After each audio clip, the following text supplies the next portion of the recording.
जय श्री कृष्ण। मैं लक्ष्मीकांत पिंजरकर आज आपके लिए एक नया वीडियो लेके आया हूं जिसका अपना टॉपिक है शॉप फ्लोर मोटिवेशन। ये थोड़ा सा नॉन टेक्निकल इशू है लेकिन ये टेक्निकल के रिलेटेड भी है। उसके पीछे रीजन ऐसा है कि ये जो अपना शॉप फ्लोर मोटिवेशन जो पार्ट है ये डायरेक्ट अफेक्ट करता है अपने ऑपरेशन को, अपने प्लांट के परफॉर्मेंस को और अपने क्वालिटी को। तो ये जो वीडियो मैं इसलिए लाया हूं कि जहां भी मैं इंट्रोड्यूस होता हूं एज अ कंसल्टेंट, जहां मैं जाता हूं, जो मैनेजमेंट से मैंने बात करता हूं, तो हमेशा वो मुझे प्लान के बारे में बताते रहते, ऑपरेशन के बारे में बताते रहते। लेकिन जब मैं शॉप फ्लोर घूमता हूं तो उस समय कुछ चीजें मेरे ध्यान में आती है। उस उसको मद्देनजर रखते हुए मैंने कुछ पॉइंट्स निकाले कि अपने को इसके ऊपर काम करना ही पड़ेगा। कई बार ऐसा होता है कि मैनेजमेंट की तरफ से ये सब पॉइंट मिस हो जाते हैं, लेकिन फिर भी मैं एक रिव्यू के लिए ये सब पॉइंट ले रहा हूं और ये मेरे हिसाब से काफी इंपॉर्टेंट है। अगर ये पॉइंट के ऊपर हम लोग काम करें, मैनेजमेंट काम करे या वहां के एचओडी काम करे, तो 100% हम लोग काफी काफी प्रॉब्लम शॉप फ्लोर के ऊपर के हम लोग सॉल्व कर सकते हैं। अब ज्यादा कुछ काम करने का जरूरत नहीं, जो अपने रूटीन जॉब है उसको थोड़ा सा स्कैन करके उसको थोड़ा सा अच्छी तरह रख के हमको काम करना है। तो कुछ मैंने पॉइंट्स निकाले उसका। मेरे जो भी ये जो वीडियो है, ये वीडियो का मेन है शॉप फ्लोर का मोटिवेशन। मोटिवेशन में हर एक एम्प्लॉय आ गया। Motivation means management, middle management, shop management, operators, casual labours, up to जितने भी उससे कनेक्टेड है, अपने प्लांट से जितने भी कनेक्टेड है, उन सभी के ऊपर मोटिवेशनल पार्ट आना बहुत जरूरी है।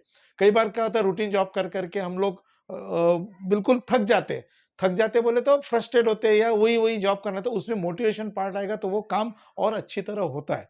चलो लेट्स सी कि हम इसके ऊपर अभी चर्चा करेंगे। तो मेरा जो है शॉप फ्लोर मोटिवेशन के अंडर में मैंने 4 कैटेगरी अलॉट किया है। 4 कैटेगरी अलॉट किए, तो वन बाय वन हम लोग जाएंगे। तो मैं पहले 4 कैटेगरी में बता देता हूँ। पहला कैटेगरी है शॉप फ्लोर मैनेजमेंट। हमको पहले शॉप फ्लोर के मैनेजमेंट के ऊपर काम करना पड़ेगा, जो देखना पड़ेगा कहाँ पे हम लोग ज्यादा मोटिवेट कर सकते हैं। उसका शॉप फ्लोर प्लानिंग आता है, उन्हीं लोगों के बीच में भी प्लानिंग रहना बहुत जरूरी है। उसके बाद शॉप फ्लोर के गोल्स, किस लिए कर रहे हैं हम लोग, ये सब चीज क्यों कर रहे हैं, उसके भी गोल्स रहते हैं। और उसके बाद प्रोडक्शन एक्टिविटी कंट्रोल, ये जो होता है ये सबसे आखिरी का सार रहता है कि हमने जो इतना काम किया है उसके ऊपर उसका आउटपुट कितना अच्छा बनेगा। तो ये प्रोडक्शन एक्टिविटी कंट्रोल ये भी देखना है। इसमें मैनेजमेंट का ज्यादा रोल रहता है, बाकी इसमें जो शॉप फ्लोर के लोगों का ज्यादा रोल रहेगा। ठीक है। मोटिवेशन क्या रहता है, हेल्दी प्रोडक्शन लाइन जब चलती है एकदम स्मूथली, जो लाइन अगर कहीं पे चल रहा है, एवरीथिंग इज अंडर कंट्रोल, हर चीज ठीक हो रहा है, तो समझ लेना कि वहां पे मोटिवेशन का पार्ट काफी है। लेकिन जहां थोड़े डिस्टर्बेंस आ जाते हैं, जो दिखते नहीं लेकिन डिस्टर्बेंस है, कोऑर्डिनेशन में इशू है, बाकी चीजों में भी इशू रहते हैं, वो वन बाय वन मैंने लिख के रखा, वो अपन डिस्कस करेंगे। तो वो सब चीजों के लिए हमको जो काम करना है वो है। लेकिन प्रोडक्शन हेल्दी लाइन जहां चलती है वहां पे मोटिवेशन पार्ट थोड़ा कम देना पड़ता है, क्योंकि already everybody motivated, everybody is understanding कि यार हमको क्या करना है। चलो हम लेट्स सी, हम एक एक चीज देखते हैं। शॉप फ्लोर का जो मैनेजमेंट है उसमें रहता है कि एम्प्लॉय का डेडिकेशन रहना चाहिए। एम्प्लॉय का डेडिकेशन बोले तो उसमें उसका नॉलेज प्रॉपर रहना चाहिए, उसका काम करने की मन से इच्छा रहनी चाहिए। कई बार ऐसा होता है कि भाई काम वही मैं जो आपको मैंने बताया कि काम कर करके वो हैबिचुअल हो जाता है, लेकिन उसको कुछ नयापन दिखना चाहिए उसके अंदर, डेली कुछ तो भी। उसमें क्या होता है, हम लोग एम्प्लॉय को मल्टी जगह हम लोग यूज करते हैं, वो होता है डेडिकेशन। डेडिकेशन सीखने की चाह रहती है, काम कितनी अच्छी तरह होगा, 100% एफर्ट देके काम करना है। तो उसमें एम्प्लॉय की डेडिकेशन, उसमें seem to be promising approach management की तरफ से रहता है, क्या रे, उसके बाद उसमें रहता है अप्रेजल रहता है। तो एम्प्लॉय का भी क्या रहता है, उसके अंदर अपना एक प्रॉमिसिंग रहता है कि भाई मेरे को ये अच्छी चीजें करना है, ये अच्छी चीजें करना है, मेरे को मेरे क्षेत्र में ये अच्छा करना है। मेंटेनेंस वाले ने ब्रेकडाउन्स कम करना है, इलेक्ट्रिकल वाले ने सब इक्विपमेंट अंडर कंट्रोल करना है, फेलियर्स कम देने का, प्रोडक्शन वाले ने प्रोडक्टिविटी अच्छी निकालना है, क्वालिटी वाले ने क्वालिटी अच्छी मेंटेन करना है जो मार्केट को मीट करती है। ये सब चीजें बोले तो ये होता है उसका प्रॉमिसिंग अप्रोच। तो ये सब चीजें होना चाहिए।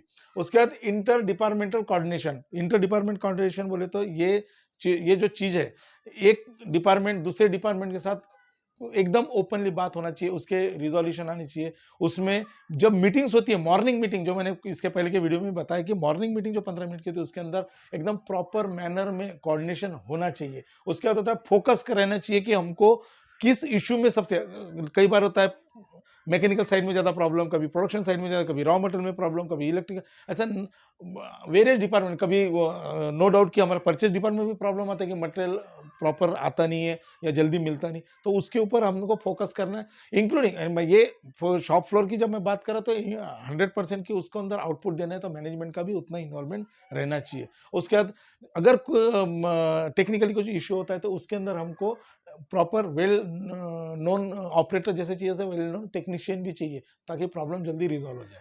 दूसरा shop floor planning. Shop floor planning में मैनेजमेंट ने बिजनेस के गोल, स्ट्रक्चर, वैल्यूज क्या है वो हमेशा बताना चाहिए। ये शॉप फ्लोर के ऊपर स्प्रेड होना चाहिए कि क्या टारगेट रहेगा, कितना प्रोडक्शन निकालना है, किस ढंग से निकालना है, कौन से साइज का निकालना है, ये मालूम होना चाहिए। लीड बाय एग्जांपल, किसी आदमी ने कुछ अच्छा काम कर दिया तो उसको आगे लीड करना चाहिए। देखो भाई, ये इसने एक्स्ट्राऑर्डिनरी परफॉर्मेंस दिया है, एक्स्ट्राऑर्डिनरी काम किया, इसने कुछ अपना खुद का दिमाग लगा काम किया, ये सब चीजें तो एग्जाम्पल भी शो होने चाहिए उनके सामने।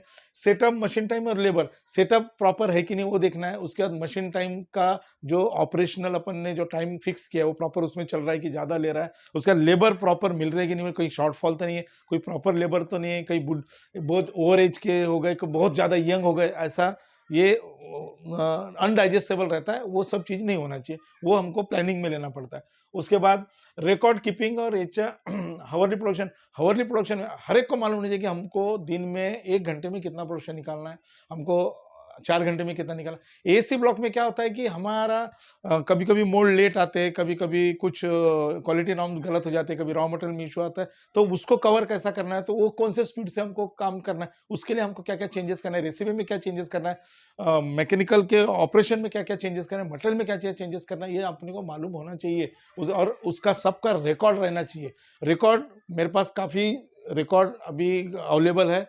आप जब भी अगर मुझे डायरेक्ट फोन करेंगे या मुझसे बात करेंगे तो मैं रिकॉर्ड आपको दे सकता हूं, और इसके ऊपर क्या काम कर सकते हैं ये मैं इलेबोरेटली आपको बता सकता हूं। ये सब चीजें शॉप फ्लोर के गोल मालूम, गोल्स रहते हैं वो मालूम नहीं है। प्रॉपर फ्लो ऑफ मटेरियल, आने वाला कैसा मटेरियल रहेगा और कैसा देने का है, वो भी मटेरियल का आपको, उन लोगों को सबको जानकारी रहना चाहिए। मैनेजमेंट को भी जानकारी है, वैसा उनको भी जानकारी रहना चाहिए कि क्या मटेरियल लाना है, क्या मटेरियल देने का है, कौन से क्वालिटी का मटेरियल है, कौन सी क्वालिटी का मटेरियल देने का है। अच्छा क्वालिटी का मटेरियल लो, अच्छा क्वालिटी का मटेरियल निकलेगा। उसके बाद एसओपीज, पूरे शॉप फ्लोर के ऊपर एसओपीज, स्टैंडर्ड ऑपरेटिंग प्रोसेस जो रहता है वो लगना चाहिए, उसकी मालूमात सबको होना चाहिए। ऑपरेशन वाइज जहाँ पे जो आदमी काम कर रहा है उसको उसके बारे में मालूम होना ही होना है। Identify communication gap. Communication gap, किसी एक डिपार्टमेंट के साथ दूसरे डिपार्टमेंट का कम्युनिकेशन नहीं है तो वहाँ पे लीड करके वो कम्युनिकेशन गैप कम करना है। कम करना है बोले तो ऐसा नहीं कि भाई बिल्कुल ही बात नहीं करेंगे तो वैसा भी प्लांट चलेगा नहीं, लेकिन फिर भी जितना उनको मालूम है प्रोडक्शन के तरफ से इक्विपमेंट के कंडीशंस के बारे में मालूम चाहिए, मैकेनिकल साइड से बताना चाहिए कि कहाँ कहाँ ज़्यादा हमारा खर्चा बढ़ रहा है, प्रोडक्शन में वेस्टेज क्यों बढ़ रहा है, क्वालिटी वाले ने बताना चाहिए, प्रोडक्शन वाले को, प्रोडक्शन वाले ने क्वालिटी वाले से कोऑर्डिनेट करना चाहिए। ये सब चीज़ें एसी ब्लॉक में सबसे ज़्यादा कम्युनिकेशन और ऑब्जर्वेशन, ये दो चीज़ें बहुत ज़्यादा मायने रखती है। ये दोनों के ऊपर ही सबसे ज़्यादा प्लान टिका रहता है, और ये उसके बाद रेमेडीज रहते हैं उसके कि ये क्या क्या करना है, क्या क्या नहीं करना है।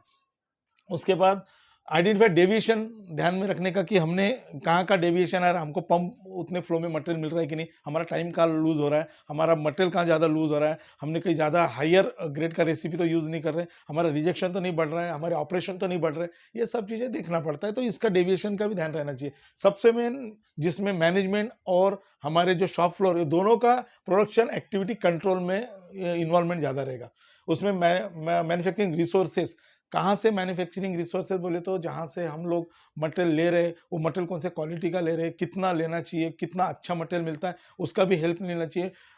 हमेशा उन्हें स्कैन करना चाहिए, एक की जगह 2 या 3 वेंडर रखना चाहिए ताकि मटेरियल का शॉर्टफॉल नहीं चाहिए। स्टोरेज एरिया प्रॉपर चाहिए, इनकमिंग मटेरियल का, आउटगोइंग मटेरियल का, उसके हिसाब से उनके साइजेस भी रहना चाहिए।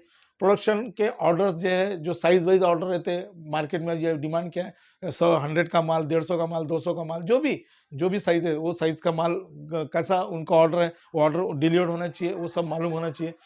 शेड्यूलिंग होना चाहिए हर चीज का, उनके शॉप फ्लोर का शेड्यूलिंग, उसका ड्यूटी का शेड्यूलिंग, उनका डिसिप्लिन का शेड्यूलिंग, हर चीज का जितने इनपुट दे सकते हैं उतनी इनपुट शॉप फ्लोर पे देना चाहिए। और उसके बाद उनके तरफ से मैक्सिमम आउटपुट निकालने का कोशिश करने का with the help of this point. उसके बाद मटेरियल कंजम्पशन के ऊपर सबसे मेन, क्योंकि क्या होता है हमको एक स्टैंडर्ड रेट दिया रहता है मार्केट में, उस मार्केट के ऊपर उसके हमारा जो प्रॉफिट मार्जिन या जो भी हमारा मैन्युफैक्चरिंग कॉस्ट है उसके ज़्यादा नहीं जानी चाहिए। इसलिए मटेरियल कंजम्पशन के ऊपर एकदम रिजिडली ध्यान देना चाहिए। जो भी कंसल्ट लोग हैं उन्होंने उसके लिए जो भी स्टेप उठाना है, ये इनके बीच में अगर हम लोग प्रॉपर मैनेज कर लेते हैं तो हमको लगता नहीं कि इसके ऊपर कुछ ज़्यादा काम करने का जरूरत पड़ेगा। इसमें और एक चीज़ सबसे अच्छी आपको मैं बताता हूँ कि हमको ये सब प्रोडक्शन अल्टीमेटली क्या है, ये सब हम इसलिए बात कर रहे हैं कि हमको प्रोडक्टिविटी बढ़ाना है, क्वालिटी बेस करना है, मार्केट में स्टैंड होना है, टॉप बनने का है। टॉप बनने के लिए और एक चीज़ होती है कि एक शॉप फ्लोर पे जो लोग काम करते हैं, राइट फ्रॉम लेबर से लेके तो मैनेजमेंट हेड तक जो भी है वो लोग काम करते हैं, तो उनका एक इंसेंटिव रहता है। इंसेंटिव में भी ऐसा नहीं कि खाली पैसा ही देना है, तो मैंने भी कुछ पॉइंट्स निकालते हैं इंसेंटिव में हम लोग बेनिफिट्स क्या क्या दे सकते हैं। उसमें हम लोग कैश बेनिफिट तो नॉर्मली देते ही है, सब लोग रिवार्ड पॉइंट दे दिया, कैश बेनिफिट दे दिया कि अरे अच्छा है तो उसको ये कर दिया। उसके बाद आउटडोर का एक सेलिब्रेशन कर देंगे, आउटडोर में जाने का एक सेलिब्रेशन का पैकेज करा दे, और ईयर में एक बार कर देंगे तो उतना ही वो गेट टुगेदर हो जाता है उन लोगों का। उसके बाद प्रोसेस का ऑटोमेशन कर सकते हैं कि जहाँ पे ज़्यादा मैनुअल इंटरफेरेंस होगा, जहाँ पे ज़्यादा एरर आते हैं, जहाँ करेक्शन ज़्यादा है, वहाँ ऑटोमेशन डाल देंगे। ऑटोमेशन देंगे तो उतना लोड उनके ऊपर का कम हो जाता है और उसके हिसाब से फिर अपना प्रोडक्शन का स्पीड भी बढ़ जाता है। ऑटोमेशन भी बहुत जरूरी है। और उसके बाद उसमें फैमिली बेनिफिट्स चाहिए कि किसी को अपन मेडिक्लेम देते हैं, किसी का एडमिशन देते हैं, कि रहने के लिए घर देते हैं, जो भी ना फैमिली रिलेटेड जितने भी अपन बेनिफिट दे सकते हैं मैक्सिमम अपने तरफ से, जो अपने पास है वो सब चीजें अपन उनको डिलीवर करने का कोशिश करने का। ठीक है। उसके बाद शॉप फ्लोर पे शॉप फ्लोर फैमिली टाइप रहना चाहिए। फैसिलिटी ऐसी ही रहनी चाहिए सब लोगों को जो फैमिलियर रहना चाहिए। फैमिलियर बोले तो जैसा कैंटीन प्रोवाइड कर दिया, कैंटीन में बैठते तो ऐसा लगता है परिवार के साथ खाना खा रहे हैं हम लोग। उसके बाद उनको एक छोटा सा क्लब रहता है, क्लब देना दिया तो उनको ये सब बेनिफिट में आते हैं। लेकिन ये कब, जब हमारे ये पूरे पॉइंट क्लियर होते हैं, जब हमारा क्या बोलते हैं, हमारा जब कंपनी उस फ्लो में जाता है, उस गोल को अचीव कर लेता है उसके लिए। लेकिन ये नॉर्मली ये सब चीजें अगर हम लोग ध्यान में रखते हैं, ये सब चीजें अगर हम फॉलो करते हैं, तो मुझे नहीं लगता है कि हमारे खाली ऑपरेशन के जो इशू है या जो प्रोडक्ट के इशू है वो ही हमारे सामने इशू बोल के रहेंगे। बाकी तो हमको तो सब तो मेंटेन ही करना है। तो बेस्ट है कि आप ये सब चीज़ों को जो मैंने वीडियो बताया, और 100% जो मैंने बताया 100% आपको डिलीवर हुआ होगा। अगर कहीं भी कुछ डाउट होगा तो free to call to me, मैं 100% आपको इसका और इलॉबरेशन करके बताऊंगा। अगर आपको वीडियो पसंद आया हो तो मेरा वीडियो आप लाइक कीजिए, शेयर कीजिए और सब्सक्राइब कीजिए। धन्यवाद।